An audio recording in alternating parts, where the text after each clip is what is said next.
Welcome to the Ben Wood Johnson podcast. You can visit Dr. Johnson's blog at benwoodpost.com. Dr. Johnson's works can be found at drbenwoodjohnson.com. You can also support Dr. Johnson on Patreon, the link to which is in the description.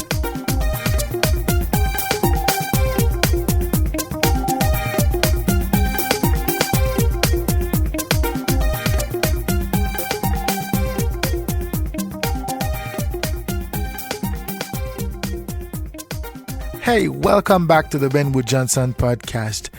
Today is November the 12th, 2018, and this is podcast number 23.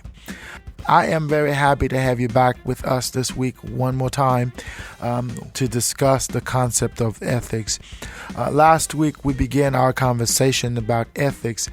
We introduced the concept in terms of how ethics is understood, how the concept itself originated to some extent, but we briefly talked about it last week.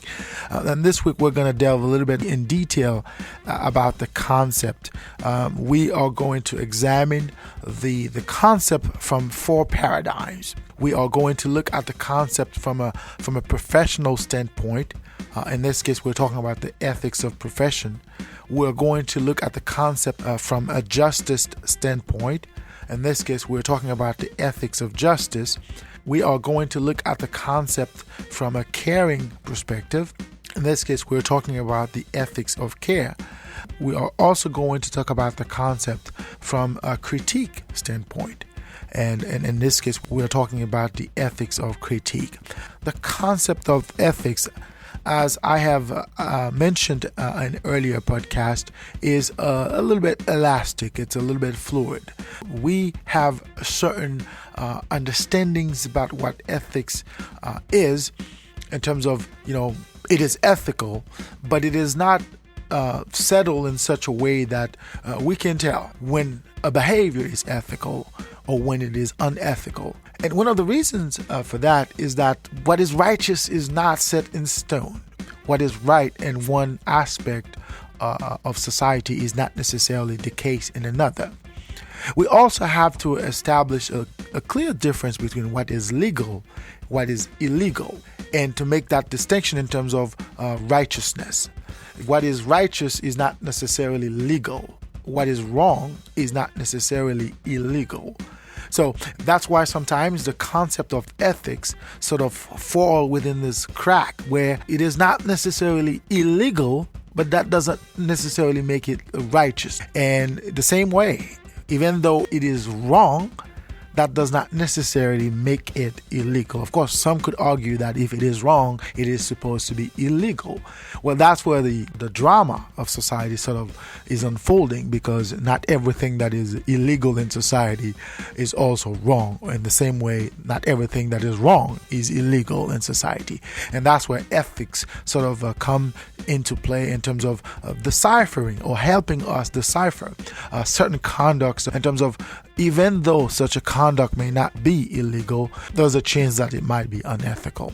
So we have to look at the term and understanding from those four paradigms mentioned earlier. So if it is unethical, it violates a certain understanding within that particular society, within that particular social environment.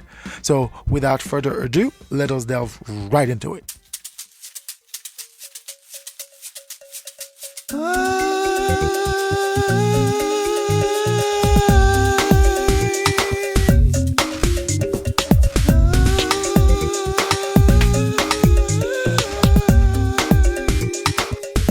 How could we best describe the term ethics? What is ethics? Generally, ethics is understood based on the notion of righteousness.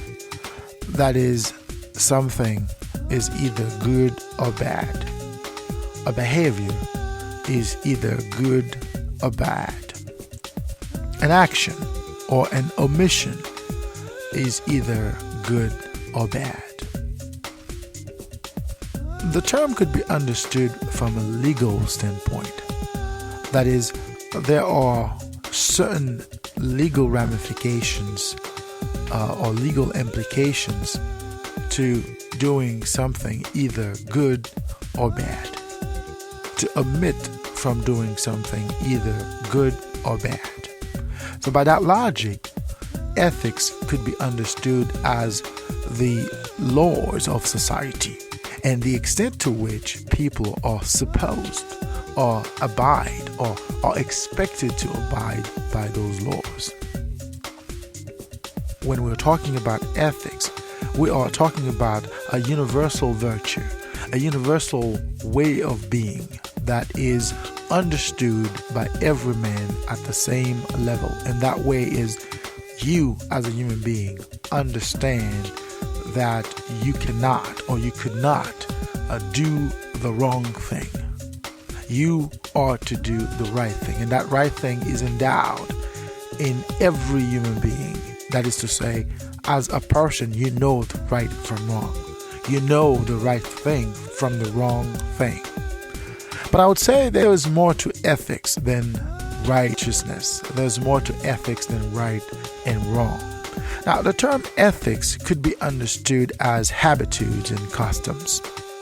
And as we've talked about in previous recordings, it's this notion that certain conducts could be either right or wrong depending on the societal environment and the societal milieu where such a conduct is applicable. So the fact that it is wrong in this particular culture and this custom, that does not necessarily make it wrong in every custom. Of course, when we're talking about ethics, again, remember we talked about the concept of universality. There are certain conducts that are universally understood.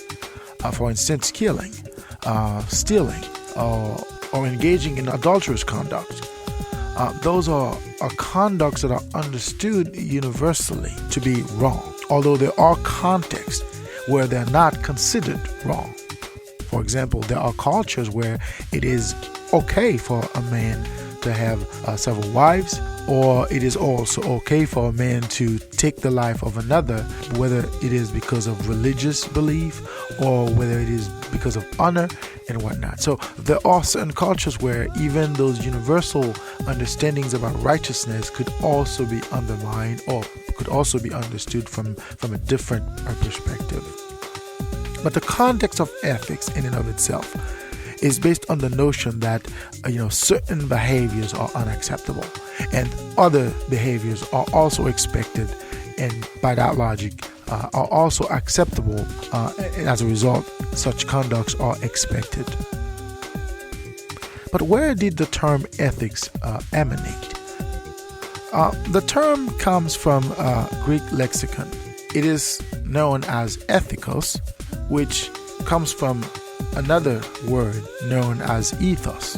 So the meaning of the term is that the term signifies the existence of certain customs or conducts or ways of doing things, usages, if you will, within a particular environment, and in this case, in ancient Greek. But if we were to approach the term from a philosophical standpoint, it might be harder to appreciate. It might be harder to explicate. So the question we're asking is there a difference? Is there a clear difference between ethics and morality? In other words, is there a clear divide between what we know as ethical systems of belief and philosophical notions about those beliefs? Okay? So the concept of ethics could be understood from several angles, if you will. The first way to look at the term is from the notion of profession. We could examine the concept based on the notion of justice. We could also examine it based on the notion of care or critique. So when we're looking at ethics from the professional paradigm, we are talking about professional ethics or the ethics of profession. So in this case, we're talking about certain conducts, certain behaviors that are either acceptable or unacceptable within a particular trade, within a particular profession. When we're talking about ethics from a caring perspective, which is also known as the ethics of care, we're talking about the way the individual is expected is supposed to develop certain attitudes, and those attitudes must be based on the notion of caring for the other. It is sort of a utilitarian approach to being in the world. So it's a way for the individual to act in a way that takes into account the needs of the individual, the needs of the other, the concept of caring for the other. But ethics could be understood from the concept of justice. And from that perspective, ethics is based on the notions of laws and the concept of righteousness. Of course, when we're talking about ethics as a justice, or the ethics of justice, we are in the parameters of the works pioneered by Thomas Hobbes or Immanuel Kant. We could also include the works of other philosophers such as Jean-Jacques Rousseau, George Willem, Friedrich Hegel, John Dewey, and Karl Marx, just to name a few. But we could also look at ethics from the concept of critique. This approach is known as the ethics of critique. From this perspective, we're talking about an ethics that is based on an examination of society as a whole, looking at societal issues and trying to understand the righteousness of those issues, whether or not it is okay for things to be a certain way in society. Is it okay for members of society to behave a certain way? It is a way of looking at society as a whole and leveraging a critique of that society as a whole. But that critique has to be based on whether or not the society is doing something that is good or bad. Of course, this approach is sort of grounded on notions espoused by Immanuel Kant as well. But it is more like an inquisitive lens of society. So all these approaches provide a broader understanding, a broader scope as to what is ethics and how could we best understand the concept. Of course, when we're talking about ethics from a professional standpoint, what to keep in mind is the notion that certain professions have certain ways of structuring their trade. And those ways are based on notions of righteousness. That is, there are certain expectations as to how the trade is supposed to be performed or to be done. Therefore, the person who is part of that trade is expected to behave in this particular way. And failure to do so puts that person in a position where ethical concerns could be raised about that individual's behavior. And when we're looking at ethics from the concept of justice, we have to take into account that there are certain conducts that are supposed to be just in and of themselves. That means you are supposed to behave in a way that is just to the other. And when you don't behave in such a way, we could look at your behavior from an ethical standpoint, meaning what you did was unjust. Now, it could be legal, what you did, but that doesn't necessarily mean that it is just. Okay? And when we're talking about ethics from this concept, from this paradigm, we're talking about ethics from a justice standpoint. Just the same, when we're talking about the ethics of care, we're talking about certain conducts that are supposed to be designed to care for the individual. Okay? So when you act in a way that takes into account the individual in terms of his or her needs, in terms of the situation that the individual is going through, and you act in a way to alleviate whatever that situation might be, then we're talking about the ethics of care. And the last approach is the concept of critique.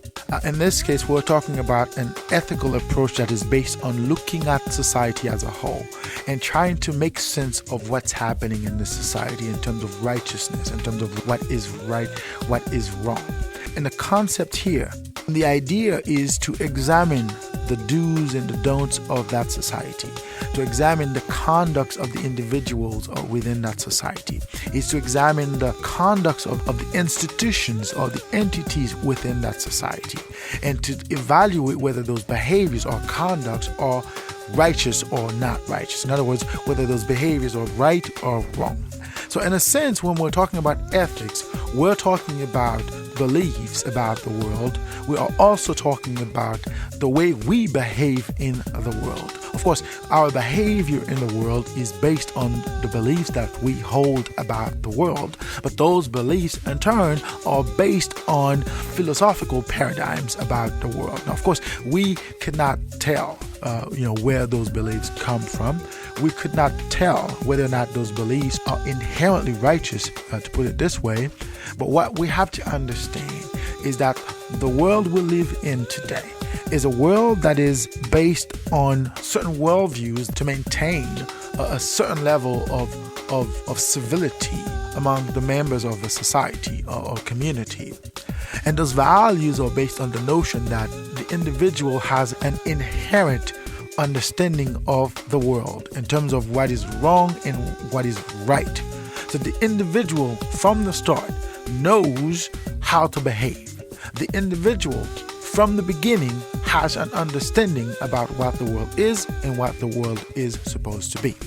So whether or not the individual is a professional, whether or not the individual is behaving in a certain way, is treating another in a certain way, whether or not the individual is analyzing the society as a whole, the individual is supposed to behave a certain way. There are certain expectations as to how the individual is supposed to behave. Those expectations, so long as they are based on notions of righteousness, they are ethical in nature. So when we're talking about ethics, we're talking about beliefs, at the same time behaviors which are inspired by those beliefs, which are supposed to guide the way the person is supposed to be and the way society is supposed to be in relation to the person. So it is this amalgam between what the person does, how society treats the person, that defines the society itself as a whole. So when we are talking about ethics, we are talking about righteousness, whether or not it is a belief, whether or not righteousness is based on a belief system, or whether or not those understandings are based on philosophical principles about what righteousness is or what righteousness could be. We are talking about ethical issues. So in that sense, ethics is the notions or the beliefs that are guided by our understanding of what the world is or what the world could be.